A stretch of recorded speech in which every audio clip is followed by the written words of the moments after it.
Right, Shalom. First, I want to give all praises, honor, and glory to Yahweh, Bahashem, Yahushai, Bahashem, Rucha Kodash. Double honors to the apostles of Great Millstone, and peace and blessings to the elect. Real quick, I just wanted to address this question that was left here by the brother Nathaniel Ben Yasharallah. Okay, and he was basically asking, he said, Elder Bakwa, real quick, let me just address that real quick.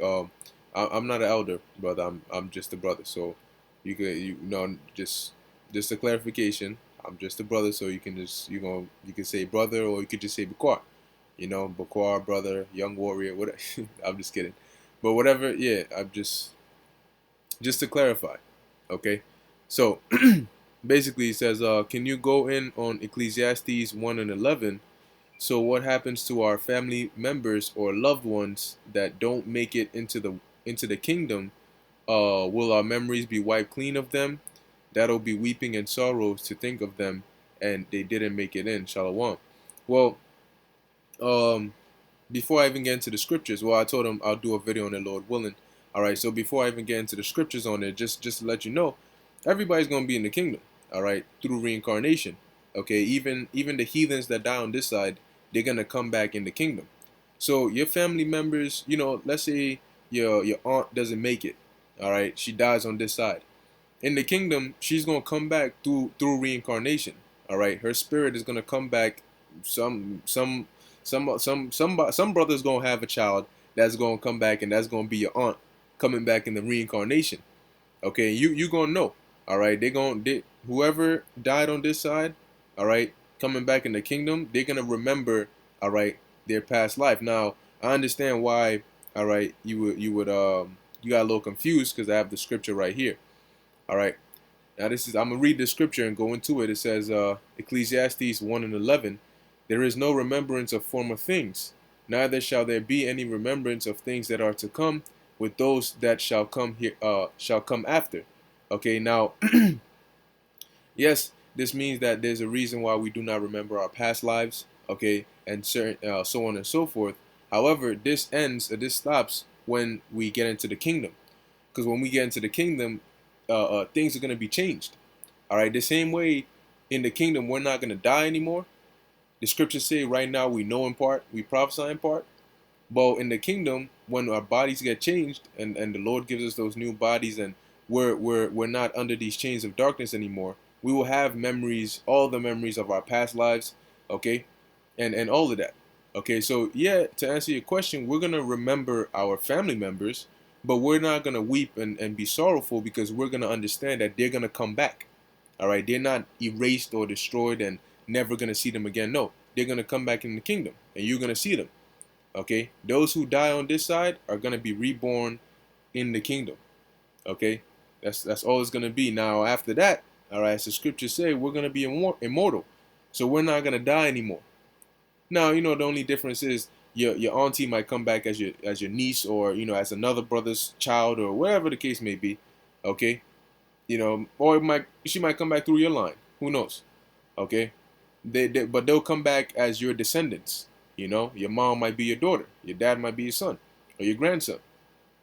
Okay, but they will be in the kingdom. Everybody's gonna be in the kingdom. Okay, because the kingdom will be here on earth. All right. So in the kingdom, don't worry about it, man. Those that don't make it on this side, you're gonna see them in the kingdom. Okay. Now I have a precept here. This is Matthew. All right, chapter. Because I'm gonna show you that just because you don't remember, all right, your past life doesn't mean that it's not there or it's not true. Okay. So this is Matthew chapter 11 verse 11. It says, verily I say unto you, among them that are born of women, there hath not risen a greater than John the Baptist. Notwithstanding, he that is least in the kingdom of heaven is greater than he. And from the days of John the Baptist until now, the kingdom suffereth violence, and the violent take it by force. And the violent is referring to the Romans. Okay, and that kingdom really is referring to Israel. Okay, because the kingdom is really made up of us. You know, we are the kingdom. Okay, the rest is just, you know, the land and the, you know, the transition and stuff, but really it's made up of us, the Israelites. Verse 13, for all the prophets and the law prophesied until John, And if ye will receive it, now this is Yahushua speaking, if you will receive it, this is Elias, which was for to come. Because when you go into the book of Malachi, it tells you that the Lord said he was going to send Elijah again. Okay? And that Elijah came back through in the reincarnation as John the Baptist. So that's what the Lord is saying here. Elias is just the Greek way of saying it. Okay? So it says, if you will receive it, this is Elias. Who is this? John. All right? So John is Elias who is for to come. Now check this out. This is John chapter 1, and I'll start at verse 19. And this is the record of John, who the Jews sent priests and Levites from Jerusalem to ask him, who art thou? So this same John that Yahushua said is Elijah, let's hear what he says. Verse 20, and he confessed and denied not, but confessed, I am not the anointed. So they asked him, are you the anointed? He said, no. And they asked him, what then? Art thou Elias? Okay, are you Elijah? And he said, and he saith, I am not. Then they said, art thou that prophet? And he answered, no. All right. So why did John the Baptist say that he wasn't Elijah? But then Yahushua says he is Elijah. The answer is here in Ecclesiastes 1 and 11. There is no remembrance of former things. So John the Baptist didn't have any remembrance of him being Elijah. That's why he told him no, because he didn't know that he was Elijah in the reincarnation. Just like today, we don't know who we are in the reincarnation. If somebody came and asked me, are you Jeremiah? I'm going to say no, because I don't know. Okay? I don't know. All right? So that's why John said no, he's not Elias. Even though he was, he just didn't know. All right? The reason Yahushua knew is because Yahushua is Yahushua. All right? But that's why it tells you here, Yahushua said that John the Baptist is Elijah. But when they asked John, he said he is not, because he didn't remember. But in the kingdom, okay, John is going to know that he was Elijah. John is going to know whoever else he was in the reincarnation. Okay, we're going to have perfect knowledge of everything. All right, so don't worry about it. In the kingdom, you're going to remember, all right, your memories won't be wiped away. You're going to remember who your family member is, who was what, who was who back during this time. Okay, now this is Daniel chapter 12, verse 2. It says, and many that sleep in the dust. Now, nobody in their right mind sleeps in dust. Okay, that's a metaphor for death. Okay, because when you're dead, what do? They bury you in the ground. That's why they tell you rest in peace. Okay, rest in peace. When you're sleeping, nobody comes to, hey, rest in peace, man. No, when you die, all right, which is a metaphor, or when you sleep in this sense is a metaphor for death. Sometimes you read in the scripture and it will say, and he slept with his fathers. It means he died. Okay, so and many of them that sleep in the dust of the earth, all right, many of them that are dead shall awake. Okay, some to everlasting life, and some to shame and everlasting contempt. All right, the scriptures talk about the dead in Yahushua shall rise first. So you're going to have, some who of the elect that died that are going to be risen up first. And you're going to have the rest of the 2/3 that are going to come back in the kingdom. They're going to be reborn in the kingdom, and they're going to have shame and everlasting contempt. Why? Because their conscience is going to remind them of how they were living wickedly, all right, in their previous life, which was here right now. In the kingdom, they're going to look back to this time that they're living right now, and they're going to feel bad about it. They're going to feel bad that you tried to warn them and they insulted you or they didn't listen. They're going to feel bad that, they were doing all these wicked things, all right, knowing that it was wicked. Okay, that's why they're going to have that shame. Okay, that's like you do something bad and then people forgive you, but yet whenever you're around them, you still feel shame. Because they know what you did and you know what you did. All right, that's how they're going to feel, in the kingdom. Now, I have another precept here. This is Matthew chapter 5, verse 19. Okay, now what's going to happen to people who go off, all right, and break the Lord's commandments and teach to go off? The Most High is going to destroy them, right? He's going to destroy the sinners. Cool. This is Matthew 5 and 19. Whosoever therefore shall break one of these least commandments and shall teach men so, he shall be cast oh, Salakia, he shall be called least in the kingdom of heaven. So that means those who break the commandments and teach others to break it as well, even they're going to be in the kingdom of heaven. It's just that they're going to be called least. That means they're going to be on a low rank. So you got these people teaching, oh, the mark of the beast is not the chip and it's Christianity, or they're teaching Edomites can make all these different things, and they're causing people to go off. Guess what? They're going to be destroyed on this side because they're not following the path of salvation. But in the kingdom, they're gonna be there. They're just gonna be on a low rank, okay? Because there's gonna be ranking and order in the kingdom. It says, "But whosoever shall do and teach them, the same shall be called great in the kingdom of heaven." So both those that teach, that break the commandments and teach others to break it, and those that teach that you should do what you should, follow the commandments, follow the words of the Lord.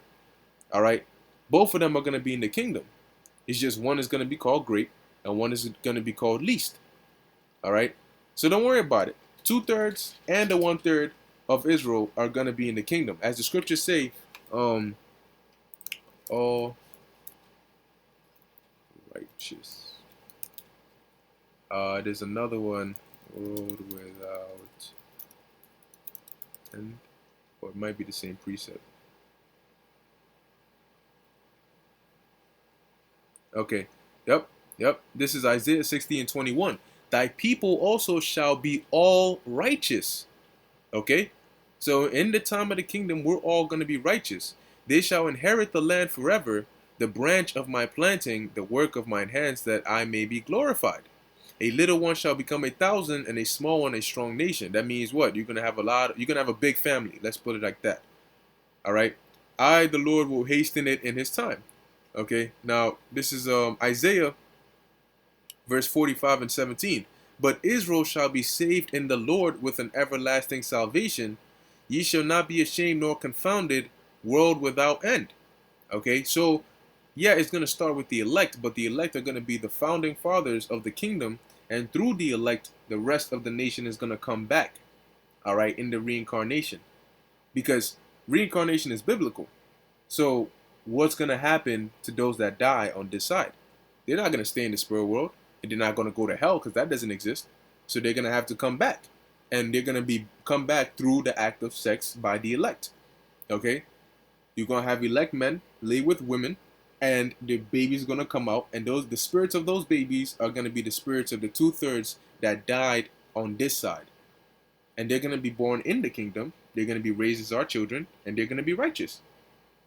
All right, and they're going to know who they were, what they did, and you're going to know who they were and what they did. But it's going to be no hard feelings. All right, so I read this one. I'll finish it off here. Revelation 21.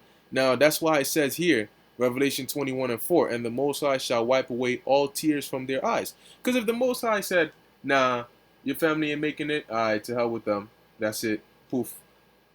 You, at some point, like the brother mentioned here, remembering them is going to bring sorrow to you, because you're going to think about your family and how they didn't make it. But the Lord said, no, there ain't going to be no tears. All right, and there shall be no more death. Okay, so once they come back in the reincarnation, this is dealing with Israelites. Once they come back in the reincarnation, we're not gonna die anymore. Neither sorrow nor crying, neither shall there be any more pain, for the former things are passed away. Okay, so these are all things of old, man. Former things. Okay, so so that's why it says so. To finish it off and answering your question. You said, so what happens to our family members or loved ones that don't make it into the kingdom? They will make it into the kingdom. Okay? Will our memories be wiped clean of them? No, our memories will not be wiped clean of them. We will remember them. We will remember what they did and who they are. It says that'll bring weeping and sorrow to think of them and they didn't make it. Well, don't worry about that, because if you're of the elect, guess what? They're going to make it. Whoever, it doesn't matter if you're of the elect or you're not, you're going to be in the kingdom. Okay? But trust me, you want to be on the side of being of the elect. Okay, but hopefully that answers your question and that brings some peace and comfort to your mind. All right, and if anybody else was curious about that, Lord willing, that answered your question and edified you as well. I want to give all praises, honor, and glory to the to Yahweh, Bahashem Yahushai, Bahashem Rakak Wadash. Salaki about that. Until next time, Shalom.